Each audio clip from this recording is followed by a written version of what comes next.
Adonai Odi Ve'ishi Bimira.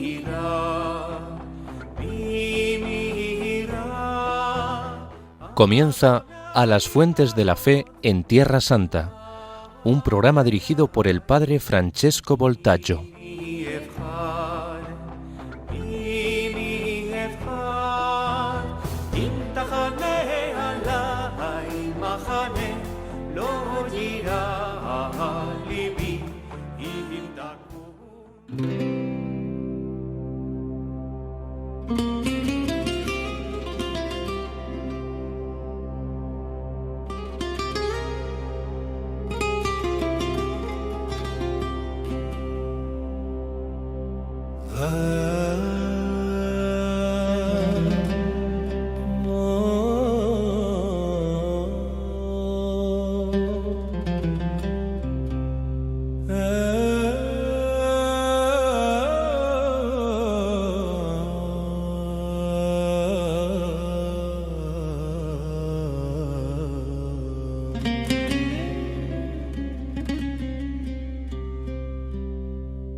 Shema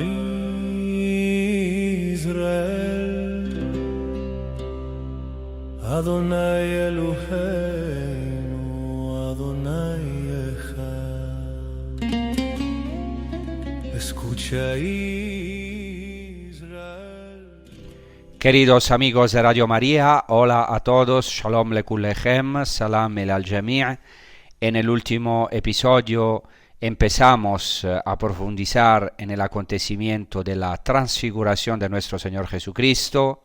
Hemos introducido el Evangelio y también tratado un poquito del lugar santo, especialmente con relación al Monte Tabor. Y hoy vamos, si Dios quiere, a profundizar más en el texto maravilloso del Evangelio de Mateo, al capítulo 17, desde el versículo 1 hasta el versículo 9. Entonces quisiera proclamar inmediatamente el texto.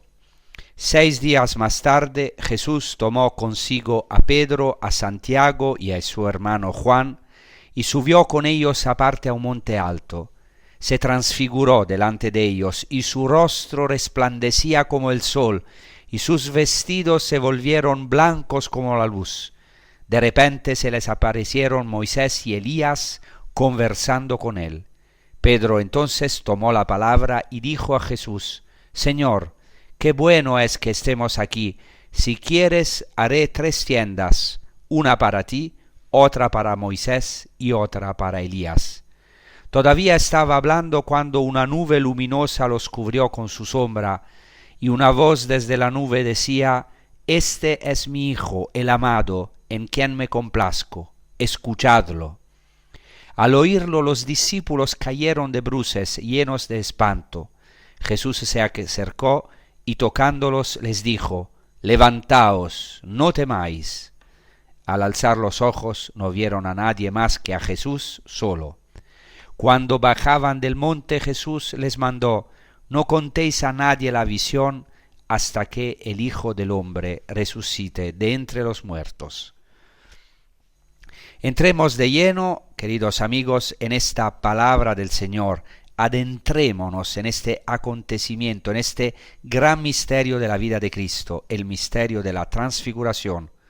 Porque, como todo misterio, es un tesoro inmenso, inagotable, y solo con la ayuda del Espíritu, digámoslo así, podemos asomarnos un poco a esa riqueza que desbordó incluso a los 3 apóstoles que estaban allí, y que sigue superando también nuestra propia comprensión. Pero aún así, dejémonos atraer, dejémonos sumergir por la belleza de Cristo transfigurado, de su rostro radiante de luz, ese rostro que ya conocemos y que no es otra cosa que la belleza misma de Dios. El Evangelio comienza con una indicación muy concreta. 6 días después, Jesús toma consigo a Pedro, a Santiago y a Juan su hermano y los lleva aparte a un monte alto.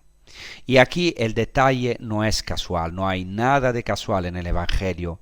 En el Antiguo Testamento la expresión monte alto resuena con fuerza, nos remite inmediatamente al monte Sinaí, por un lado, y al monte Moria, el monte del templo, del otro, que es el lugar del encuentro con Dios. Ya desde el libro del Génesis se afirma con claridad, Dios se deja ver en el monte. No solamente en el monte Dios ve y provee, sino también Dios se deja ver, Adonai Yerae en hebreo. Dios se deja ver en el monte. Es el monte Moria, el monte del futuro templo, al que todo judío estaba llamado a subir para contemplar, por así decirlo, el rostro mismo de Dios. Y por supuesto, ese monte elevado nos lleva directamente al Nuevo Testamento, al monte Gólgota, al monte Calvario, el monte sagrado donde contemplamos la gloria de Dios, la revelación suprema de quién es Dios y de cuánto nos ama, cuánto nos quiere. Allí se manifiesta hasta el extremo el amor trinitario de Dios, en la cruz de Cristo. El Gólgota es el monte santo por excelencia, y esta convergencia de montes del Antiguo Testamento, el Sinaí y el monte del Templo de Jerusalén, no debería extrañarnos. En la tradición judía es habitual esta concentración de referencias, este modo de leer la escritura en clave midrashica. Los montes se superponen, se entrelazan, casi se funden en uno solo. Ahora bien, los evangelistas, y claramente la transfiguración está presente en los tres evangelios sinópticos, o sea, Mateo, Marcos y Lucas, los evangelistas subrayan algo decisivo. Jesús toma aparte estos tres apóstoles. Y eso lo cambia todo, es una experiencia única, extraordinaria. Jesús suele apartar a los suyos cuando va a revelar algo especialmente profundo. Lo hace en Getsemaní, lo hace también en la resurrección de la hija de Jairo, por ejemplo. Y aquí vuelve a ocurrir. Lucas, sin embargo, a diferencia de Mateo y Marcos, pone el acento en otro detalle fundamental, la oración. Porque Lucas tiene una sensibilidad especial para la oración y por eso añade que Jesús sube al monte para orar. Y es precisamente mientras ora cuando su rostro cambia y sus vestiduras se vuelven resplandecientes, blancas. Y esto es fascinante porque en el Evangelio de Lucas la transfiguración aparece también como un verdadero paradigma, ejemplo de la oración, como su icono, como su imagen más clara. Y esto es profundamente cierto. La oración y la liturgia son en el fondo toda una transfiguración, una transformación a luz. Y muchos de nosotros hemos experimentado algo de esto, aunque solo sea de manera parcial. ¿Cuántas veces hemos salido distintos, cambiados, transformados, transfigurados después de una liturgia o de un momento fuerte de oración? En cierto modo es una experiencia mística y conviene recordarlo. La auténtica mística del cristiano es la liturgia, que después claramente se prolonga en la oración personal y en la meditación. Mateo y Marcos cuentan que Jesús se transfiguró delante de los tres apóstoles. Lucas también lo narra, aunque con un matiz ligeramente distinto en el lenguaje. El verbo griego que utilizan Mateo y Marcos es, o el término griego, es metamorfosis. O sea, o metamorfo, o sea, tras el verbo es metamorfeo, transformarse, cambiar de forma. Mateo subraya que el rostro de Jesús resplandecía como el sol. En pocas palabras, Jesús se convierte en luz. Y esta imagen no es casual, nos remite directamente a Moisés. Moisés entra en la nube oscura del Sinaí, detalle clave, y sale transformado tras su encuentro con Dios. En los capítulos 34 y 35 del Éxodo se dice que los israelitas al mirar el rostro de Moisés veían como su piel irradiaba luz, estaba llena de rayos. Literalmente en hebreo rayos se dice cuernos, porque en hebreo keren significa tanto cuerno como rayo, la misma palabra. muy interesante. De así ese detalle tan conocido. Por ejemplo, el famoso Moisés de Miguel Ángel parece tener cuernos, pero no son cuernos, son rayos, porque el rostro de Moisés resplandecía de luz. Y esto lo encontramos en Éxodo, libro del Éxodo, capítulo 34, a los versículos 34-35. Entonces, Éxodo, especialmente 34-35. Los tres evangelistas, Mateo, Marcos y Lucas, coinciden en señalar que las vestiduras de Jesús se vuelven blancas, deslumbrantes, y Mateo añade como el sol. Marcos, con su estilo tan gráfico, dice que eran tan blancas que ningún batanero en la tierra podría dejarlas así de puras. Y esta referencia a la vestidura blanca está cargada de significado. Evoca la fiesta de Sukkot, la fiesta de las tiendas, de que la relación, hemos hablado en el episodio anterior también de la relación entre Sukkot y la fiesta de las tiendas y la transfiguración. Entonces evoca la fiesta de Sukkot, esta vestidura blanca, donde el vestido blanco tiene un papel especial. Evoca la pureza, la inocencia, pero sobre todo la resurrección, la vestidura de gloria. Y en clave cristiana la alusión es evidente, es el bautismo, es la vestidura blanca que todos hemos recibido en nuestro bautismo, la túnica blanca, la nueva naturaleza que Cristo regala al creyente y que se expresa visiblemente en ese vestido de luz, en la vestidura de la resurrección, en la vestidura de gloria. Y aún hay más. Según la tradición oral judía, el hombre y la mujer, el primer hombre y la primera mujer, Adán y Eva, antes del pecado, estaban revestidos de vestiduras de luz, de gloria. Los Targumim, por ejemplo, conservan tradiciones fascinantes sobre estas vestiduras. Por ejemplo, el Génesis, en el capítulo 3, versículo 21, dice que Dios hizo túnicas de piel para Adán y Eva. Esto lo dice el texto bíblico.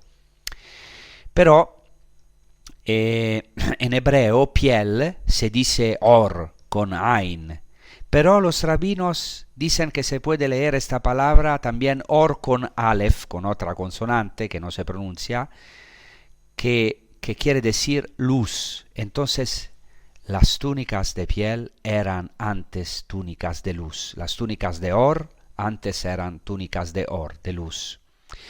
Así que esas túnicas del primer hombre, de la primera mujer, eran en origen vestiduras de gloria. Y este tema aparece una y otra vez en la tradición judía y targúmica. De hecho, estas vestiduras de Adán son tan importantes que la tradición judía las sitúa entre las realidades creadas al anochecer del primer sábado y transmitidas luego de generación en generación. Por ejemplo, en el Targum Pseudo Jonatán se comenta así Génesis 3:7, los ojos de Adán y Eva fueron iluminados y supieron que estaban desnudos, y añade algo decisivo, porque habían sido despojados del manto de esplendor con el que habían sido creados y vieron su vergüenza. Esta tradición es retomada también después de los padres de la Iglesia. Por ejemplo, Gregorio de Nisa habla mucho de estas túnicas de gloria. Y esto significa algo impresionante. El primer hombre y la primera mujer estaban revestidos de una vestidura resplandeciente, una auténtica vestidura de luz. Tras el pecado, esa luz no desaparece del todo, pero queda como velada, cubierta por la piel, escondida bajo la fragilidad de nuestra condición humana. Y esto es hermoso y profundamente verdadero. Somos luz, estamos hechos para la luz. Por esa luz llamada a brillar, que queda muchas veces ocultada. O sea, pero esa luz, que quería decir que esa luz llamada a brillar, queda muchas veces ocultada por nuestra humanidad herida y tristemente ensombrecida por nuestros pecados y nuestras faltas. Y aquí el texto se vuelve decisivo cuando lo ponemos en relación con Cristo, porque Cristo es el nuevo Adán, el nuevo hombre. En el monte Tabor, en esta montaña elevada, se revela su gloria. Cristo se manifiesta como luz, como Dios verdadero, revestido de una vestidura de gloria, blanca, espléndida, luminosa, y todo esto nos dice que Él es el verdadero hombre, el hombre tal como Dios lo había soñado desde el principio, el hombre revestido de gloria, de amor, de comunión, y al mismo tiempo, no lo olvidemos, Cristo es Dios. En Cristo se nos muestra lo que somos llamados a ser, lo que hemos sido creados para ser. Por eso la transfiguración no es solo un acontecimiento del pasado, ni una escena bella para contemplar desde lejos, es una promesa, es un anticipo, especialmente para los discípulos que tendrán que experimentar la oscuridad de la pasión, de la cruz, de la muerte de su Maestro. Pero también para nosotros es una promesa, es un anticipo, es la revelación de nuestro destino. Toda nuestra vida, todo nuestro camino cristiano es una transfiguración. Como decía siempre la sierva de Dios Carmen Hernández, que nos ha transmitido catequesis impresionantes sobre la transfiguración. En Cristo vemos brillar la humanidad tal como será al final, plenamente luminosa, plenamente transfigurada, plenamente reconciliada con Dios. Tenemos esa esperanza, tenemos ese anhelo en la oscuridad alrededor que constatamos. Hay una frase famosa de Albert Einstein, una cita realmente sugerente, cuidado que Einstein era judío, Entonces, en esta frase, Albert Einstein dice: el resto de mi vida lo dedicaré a reflexionar sobre la luz, este misterio de la luz. Y nosotros como cristianos podríamos añadir algo más. Einstein era judío, nosotros desde nuestra fe cristiana podemos decir que estamos llamados a reflexionar toda nuestra vida sobre la luz y a dejarnos iluminar por ella. Porque la luz no es una idea, no es un concepto abstracto. La luz para nosotros tiene un rostro. La luz es Cristo. Y toda la vida cristiana, la oración, la liturgia, los sacramentos, la caridad, no es otra cosa que un lento y paciente aprendizaje o iniciación para dejar que esa luz vuelva a brillar en nosotros, hasta el día en que, como en el Tabor, también nuestra humanidad quede definitivamente transfigurada.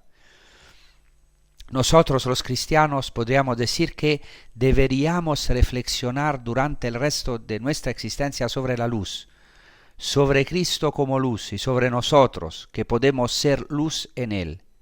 Por eso también he elegido esta palabra de la transfiguración.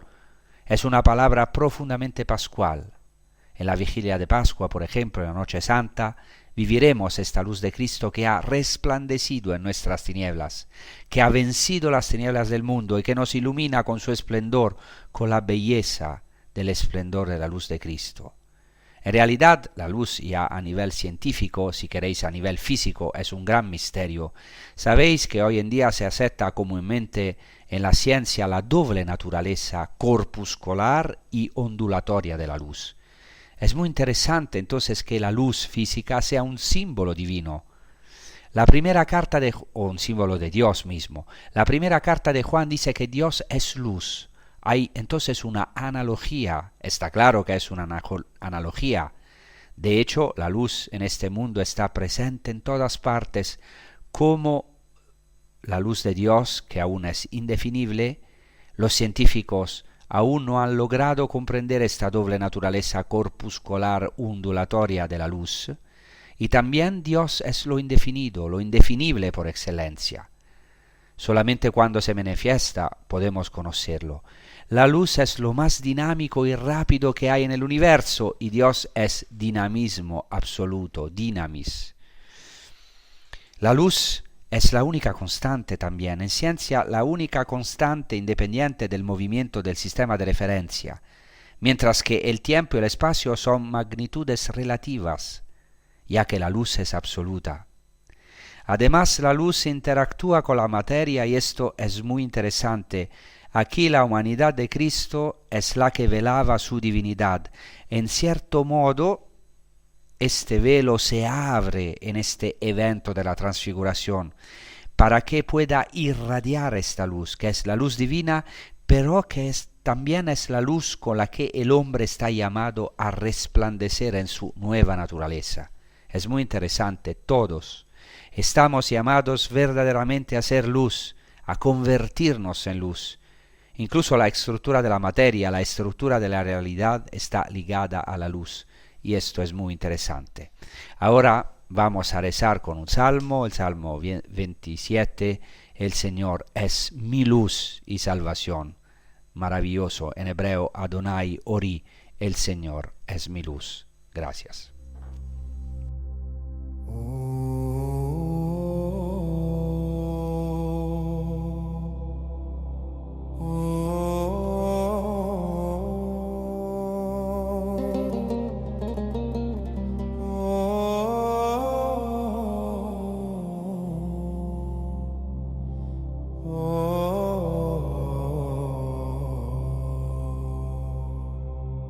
El Señor es mi luz, mi salvación y mi paz.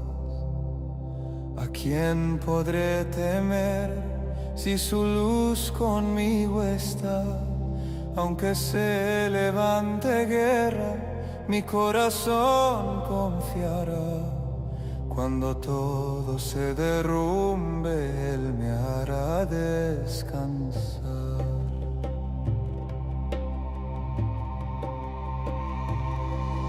Una cosa he pedido y esto voy a buscar: habitar en su presencia y en su templo descansar, contemplar su hermosura, escuchar su dulce voz, porque en tiempos de tristeza me esconderá en su amor.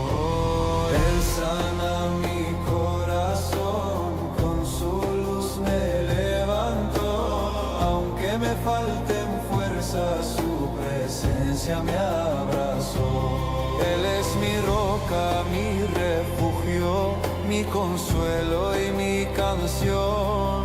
El Señor es mi confianza, mi perfecta sanación.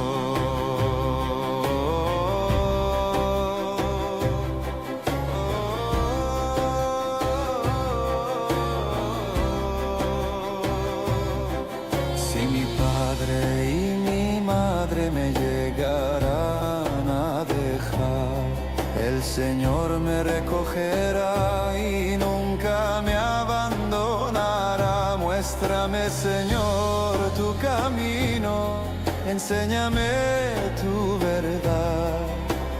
Guía mi alma herida a tu paz y santidad.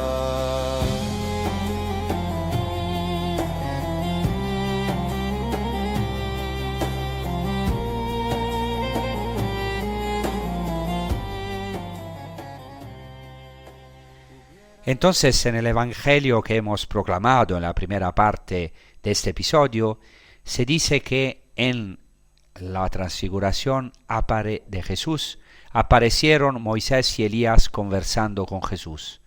Y esto podría tener una conexión, como ya he dicho, con los santos invitados que los judíos acogen en la fiesta de los tabernáculos, los huéspedes sacros, en la fiesta de Sukkot. Aunque Elías no se encuentra entre los 7 invitados de los que hablan los judíos, pero siempre es un invitado muy importante en toda la liturgia judía, Elías. ¿Y por qué aparecen precisamente Moisés y Elías? Bueno, lo sabemos en primer lugar porque Moisés representa a la Torá, o sea, la ley, y Elías a los profetas, y Jesús en el medio, que va a cumplir la Torá, o sea, la ley, y los profetas. Pero pienso también porque Moisés y Elías son los 2 personajes del Antiguo Testamento que tuvieron la experiencia más cercana a Dios, y en ambos casos precisamente en el monte Sinaí. Hace poco he tenido la gracia de subir cada año, por lo menos una vez al año, voy a subir al monte Sinaí. Es una maravilla. Moisés, como sabemos, después de su cuaresma, por así decirlo, 40 días y 40 noches de ayuno, mientras se encuentra en el monte Sinaí, le dice a Dios, muéstrame tu gloria. Y así Moisés tuvo una experiencia profunda y muy cercana de Dios, pero, cuidado, no pudo ver el rostro de Dios, porque, como dice el libro del Éxodo 33:23, solo vio sus espaldas, en hebreo ajorav, que quiere decir atrás de él, sus espaldas. Y también Elías, tras una gran crisis personal, debido a la persecución de la reina Jezabel, huyó de la tierra de Israel y en el desierto caminó él también durante 40 días y 40 noches, otra cuaresma por así decirlo, hasta el monte de Dios, el Horeb, es decir, el monte Sinaí. Y también aquí, como Moisés, también Elías tuvo una maravillosa experiencia de Dios, porque el Señor pasó ante el profeta y sopló un viento impetuoso y fuerte, como recordarán, pero Dios no estaba allí, no estaba en el viento. Hubo un terremoto, pero Dios no estaba en el terremoto. Hubo un fuego, pero el Señor tampoco estaba allá, tampoco estaba en ese fuego, hasta que sopló una brisa suave. El texto hebreo dice literalmente Kol de Mamadaka, que es mejor traducir como voz de silencio sutil. Una voz de silencio sutil, impresionante, la voz de silencio. Y ahí en esa voz de silencio, Elías reconoce a Dios. Y entonces, ¿qué hace? Se cubre el rostro con el manto para evitar ver a Dios cara a cara. Entonces los dos no vieron el rostro de Dios. Son símbolos, pero muy importantes, son también hechos históricos, pero en el evento de la transfiguración ocurre algo totalmente nuevo que cumple todo el Antiguo Testamento. Ahora en Jesucristo se muestra a los 3 apóstoles y a nosotros, finalmente y de manera total, el rostro del Padre, el rostro de Dios, ese rostro que ni Moisés ni Elías pudieron contemplar directamente, cara a cara. Aunque en otro texto se dice que Moisés ve a Dios cara a cara, en realidad se dice en el texto que mencioné, que solo ve sus espaldas y solo tiene una experiencia en la nube. Ve al Señor, puede ver al Señor cara a cara, pero en la nube no logra ver el rostro mismo de Dios. ¿Por qué? Porque este rostro de Dios, ese rostro del Padre, ahora se revela en Jesús. Moisés y Elías, que habían deseado ver ese rostro sin poder verlo, ahora lo ven, conversan con Cristo, que está en el centro. Ahora sabemos que el rostro de Dios es su gloria, su esencia, el amor mismo, el peso de Dios, la gloria de Dios.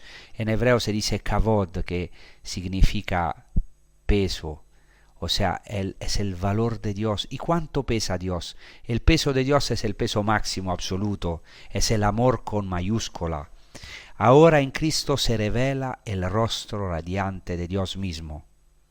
Según el Evangelio de Lucas, Moisés y Elías hablan con Jesús, dice Lucas, es algo particular de él, dice que Moisés y Elías hablaban con Jesús de su éxodo que estaba a punto de cumplirse en Jerusalén. Muy interesante, porque la transfiguración ocurre, no por casualidad, al comienzo de este camino hacia la cruz. Y por lo tanto es un acontecimiento que intenta atenuar en los apóstoles el escándalo de la cruz, del rechazo de Cristo. O sea que trata de preparar a los apóstoles para el rechazo que tendrán que sufrir, el rechazo que tendrá que vivir Cristo y que, sin embargo, los apóstoles no aceptan. He aquí la cruz gloriosa. El rechazo es una gracia para ser como Cristo, para poder abrazar esta cruz gloriosa. Y para ser como Cristo, para poder abrazar su cruz gloriosa, Para poder comprenderlo, los apóstoles deben vivir esta experiencia pascual de luz, de gloria, por adelantado. Por eso se dice al final del Evangelio que no hablen con nadie hasta el momento en el cual Cristo resucitará de entre los muertos. Porque la resurrección claramente es el cumplimiento de la transfiguración. La experiencia es aquella en la que ya ven de alguna manera a Cristo resucitado, ven a Cristo radiante de la gloria de Dios. Entonces Moisés y Elías, que en la antigua alianza no habían podido ver el rostro de Dios, aparecen en la tierra y ahora contemplan el rostro de Dios en Jesucristo y conversan con Él. Y por eso Pedro le dice a Jesús: Señor, es lindo estar aquí, qué bien estamos aquí. Si quieres, le dice a Jesucristo, haremos aquí 3 tiendas o 3 cabañas, una para ti, otra para Moisés y otra para Elías. Y aquí hay una clara alusión a la fiesta de Sukkot, la fiesta de las tiendas, porque Pedro quiere construir 3 Sukkot, es decir, 3 tiendas, como hacen todos los judíos en esta fiesta maravillosa de Sukkot. Y justo después, en el relato evangélico, se narra que mientras Pedro aún hablaba, una nube luminosa lo envolvió con su sombra, y una voz desde la nube dijo: Este es mi Hijo amado, en él tengo puesta mi complacencia, escuchadle. Y aquí hay otro detalle muy importante, otra referencia a un tema de la fiesta de Sukkot, que es la nube de gloria, que es una nube oscura pero luminosa. Y aquí hay elementos de la teofanía, o sea, de la aparición de Dios, que también son típicos del Antiguo Testamento. La reacción de los apóstoles en los distintos evangelios es de miedo, sueño, incomprensión.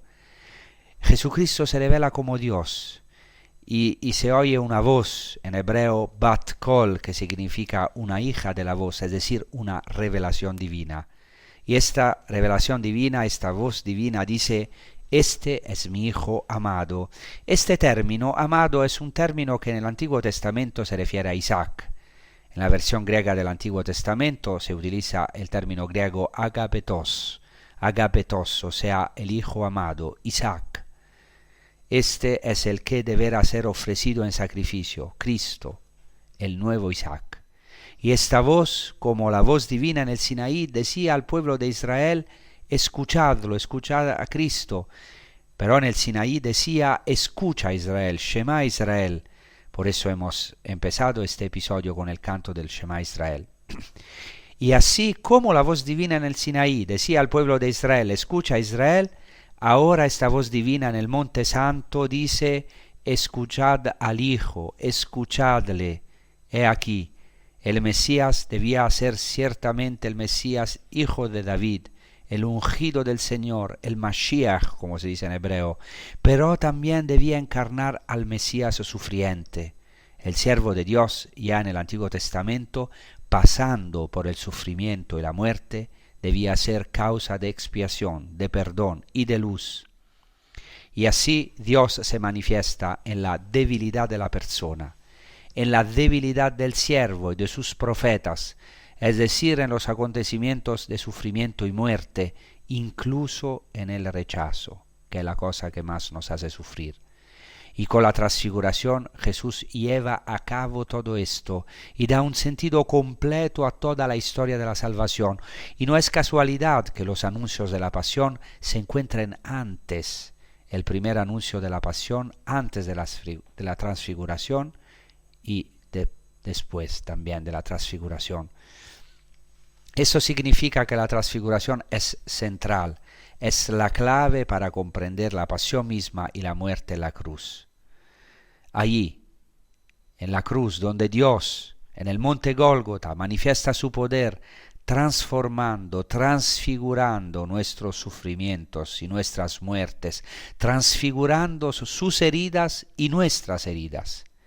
En este texto de la transfiguración, Jesús es también el nuevo Moisés, no en el sentido de una sustitución, sino de un cumplimiento. El Moisés que trae la Torá encarnada, la interpretación de la Torá, de la ley, y es también el nuevo Elías, que cumple a la perfección el carisma del profeta. Cristo es el profeta, pero también es el Hijo amado de Dios, el nuevo Isaac, que debe ser atado, inmolado, crucificado para la redención del mundo. Y para los apóstoles es un signo cierto de lo que sucederá después de la pasión.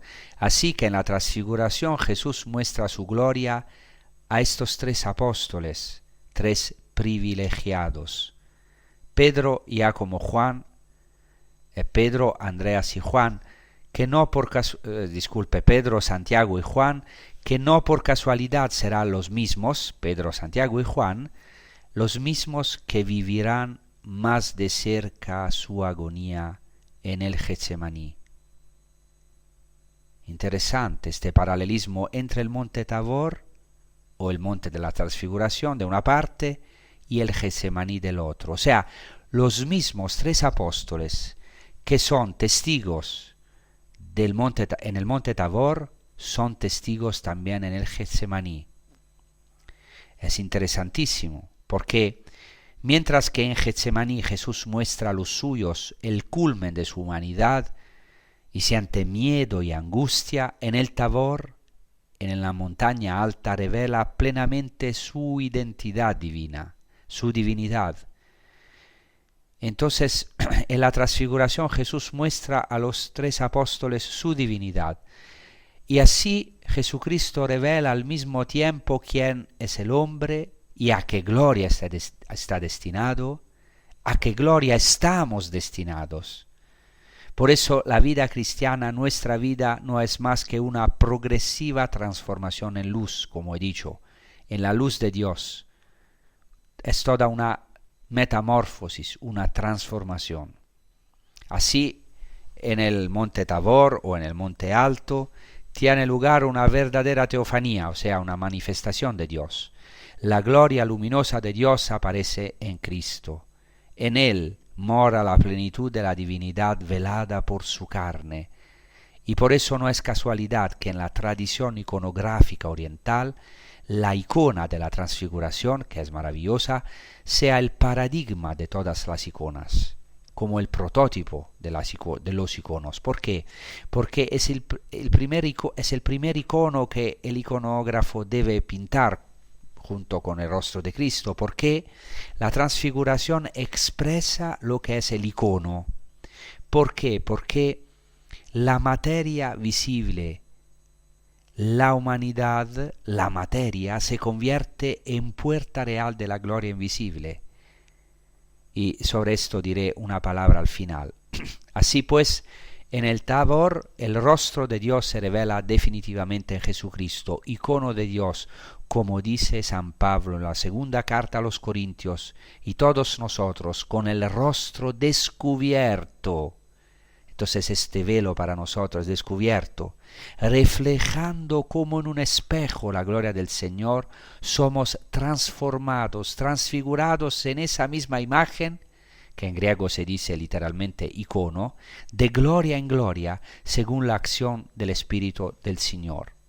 Dice también San Pablo, el mismo Dios que dijo, de las tinieblas sea la luz, es el mismo que ha hecho brillar la luz en nuestros corazones, para llegar al conocimiento de su gloria, que está en el rostro de Cristo. Por eso ahora vamos a escuchar un canto, exactamente el canto, estas palabras de San Pablo cantadas. Entonces podemos rezar con estas mismas palabras de San Pablo.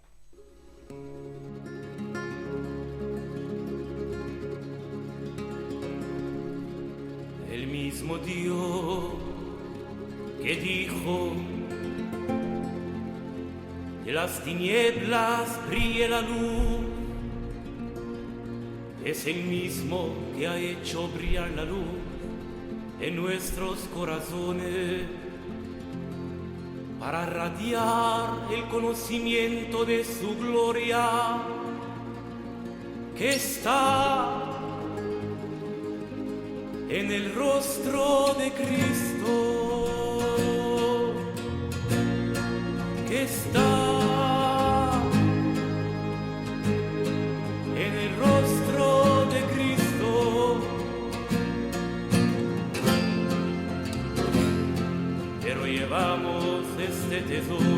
en vasos de barro,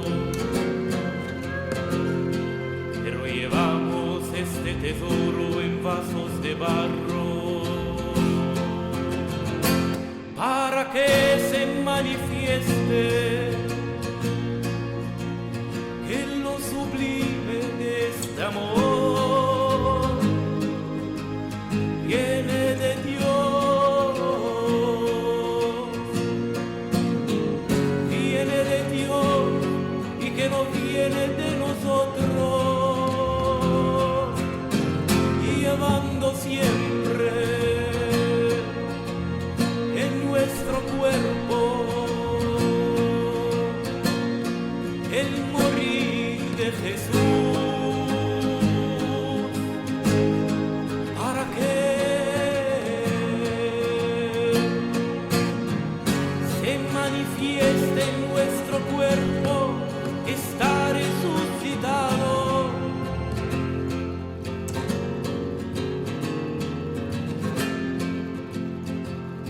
Atribulados en todo, mas no desesperados, perseguidos, mas nunca abandonados, derribados, mas no aniquilados, llevando siempre en nuestro cuerpo el morir de Jesús, para que se manifieste en nuestro cuerpo, está resucitado, y llevando siempre en nuestro cuerpo el morir de Jesús, para que se manifieste en nuestro cuerpo, está resucitado.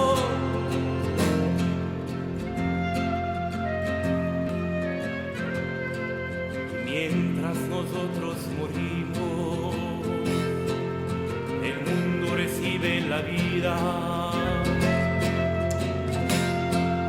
y mientras nosotros morimos, el mundo recibe la vida, llevando siempre en nuestro cuerpo el morir de Jesús, para que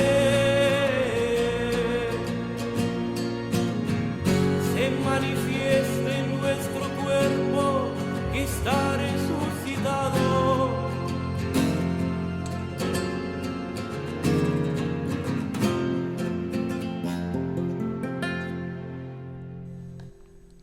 Entonces, como hemos dicho, todo el poder de Dios se manifiesta en la fragilidad de la humanidad. No tenemos que escandalizarnos de nuestra humanidad. No tengamos miedo de nuestra humanidad, porque es el lugar de la gloria de Dios. Y en el episodio anterior he mencionado los acontecimientos narrados en el libro de los jueces que tuvieron lugar en torno al monte Tabor, por los que Dios entregó a los enemigos en manos de una mujer, Jael, tal y como había profetizado otra mujer, que es Débora. Y hemos visto cómo el débil ejército de Israel logró vencer a un ejército poderoso, el de Javín, rey de Canaán. ¿Qué quiero decir con esto? Todo esto nos dice que la salvación de Dios se manifiesta plenamente en la debilidad. Ya estaba prefigurado en el Tabor.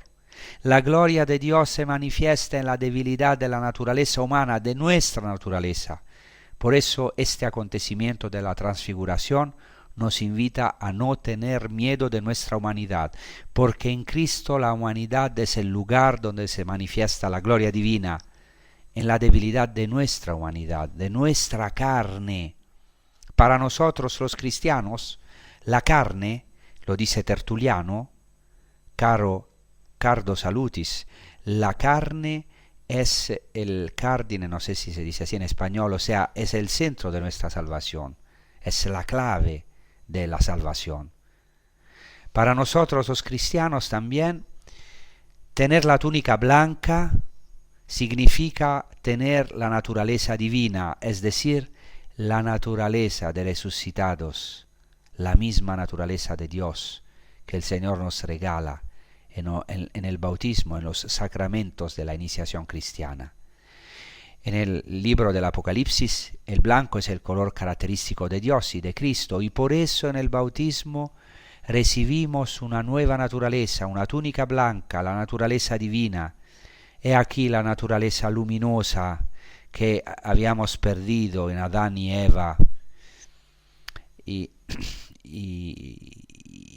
es maravilloso esto. Ya he dicho, quiero repetirlo al final del episodio, que esto en la tradición bizantina, en la tradición oriental, es simbolizado, o mejor, concretizado en el icono de la transfiguración. Por ejemplo, Evdokimov, gran teólogo oriental, afirma que esta iniciación viva, directa, enseña que el icono no se pinta tanto con colores, como, o mejor, se pinta con la luz del Tabor. O sea, la presencia del Espíritu Santo se manifiesta precisamente en la luminosidad del icono mismo, y así ocurre en la transfiguración.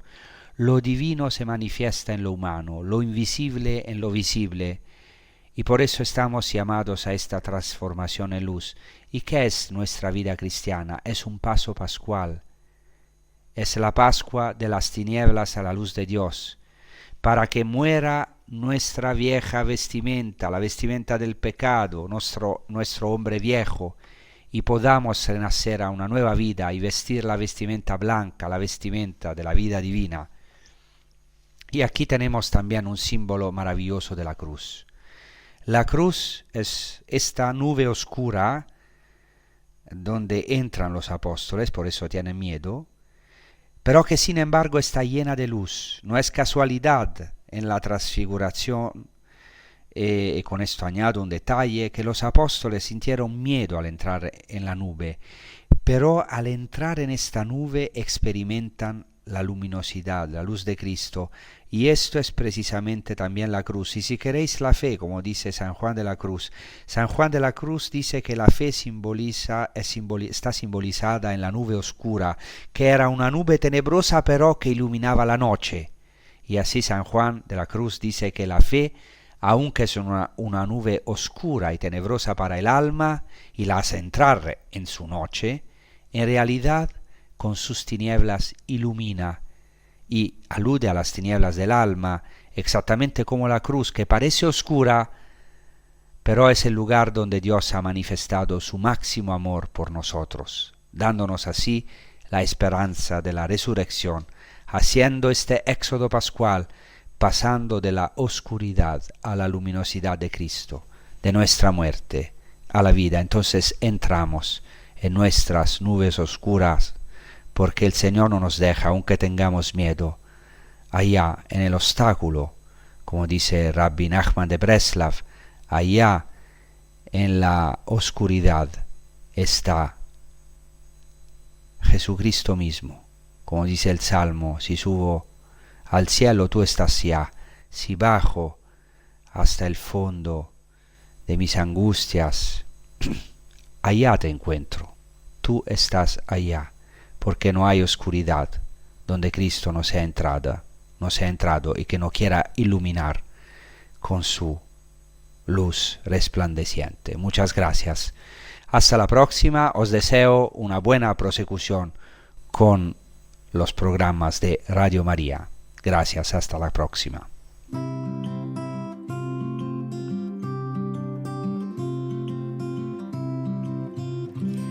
Hay una luz que ilumina mis caminos, que me acompaña en la oscuridad. Aunque camine por desiertos y montañas, es esa luz siempre estará. Él es Jesús, mi amigo incomparable, y de su mano aprendo a caminar. Cuando me caigo, Él es quien me levanta. Él va conmigo, me cubre con su paz.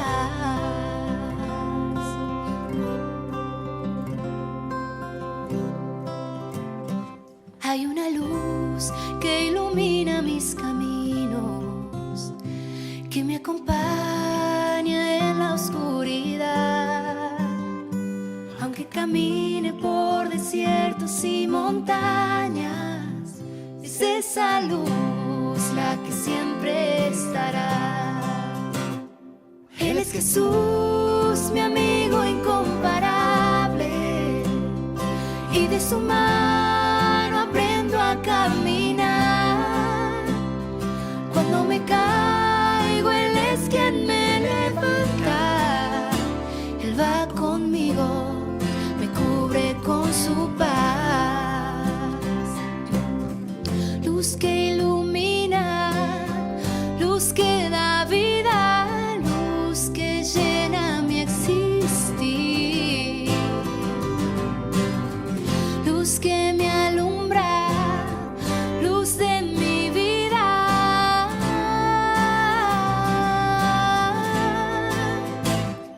Él es Jesús, mi amigo incomparable, y de su mano aprendo a caminar.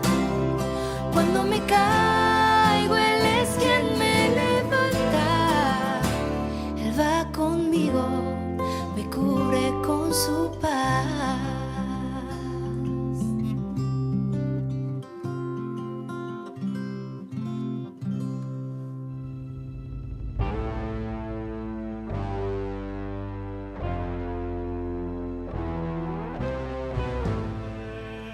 Y así concluye A las fuentes de la fe en Tierra Santa, con el padre Francesco Voltaggio.